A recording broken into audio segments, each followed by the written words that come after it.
Hi, I'm Meg and I'm from the Gold Coast. I'm currently training for my first bodybuilding competition in September/October. It's very new territory for me, but I'm excited. Bodybuilding is a bit of a new territory for me because the last few years I've been focusing purely on powerlifting, which I'm extremely passionate about, but this year I just wanted to challenge myself and try something new. My transition from powerlifting into bodybuilding, I guess, comes from the environmental factors around me, the people, the influences, and where I live. The Gold Coast is very much about fitness. I do enjoy bodybuilding. It's just something that kind of took the back seat when I was focusing on powerlifting.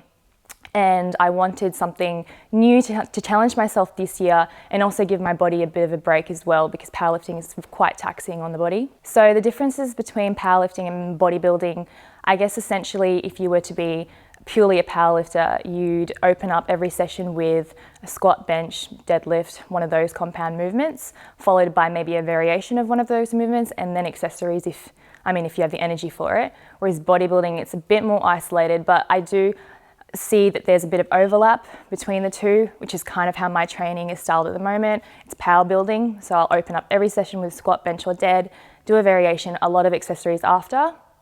Take some time, but that's my favorite way to train at the moment. I've been doing bodybuilding on and off, honestly, since I was maybe 17, because my dad was a big gym goer. I just wanted to be like him. Started going to the gym at that age, and I guess every path that I've crossed from then on has kind of influenced me to keep doing either powerlifting or bodybuilding. I have a lot of fitness around me. My training in the beginning, when I was a fresh little 17-year-old, was very focused on image. I started purely for aesthetics, and that's all I cared about. I wanted to be skinny, and I think back then that was the more popular thing to be, just like very lean, like a string bean. And I guess we've transitioned now into being more accepting of whatever size you are as long as you're healthy.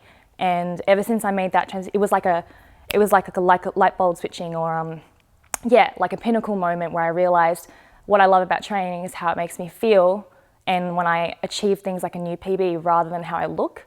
And that's now, training is never a chore, it's something I look forward to every day. So my biggest accomplishments in fitness, I guess textbook wise, it would be competing in my first powerlifting competition and taking out best female lifter.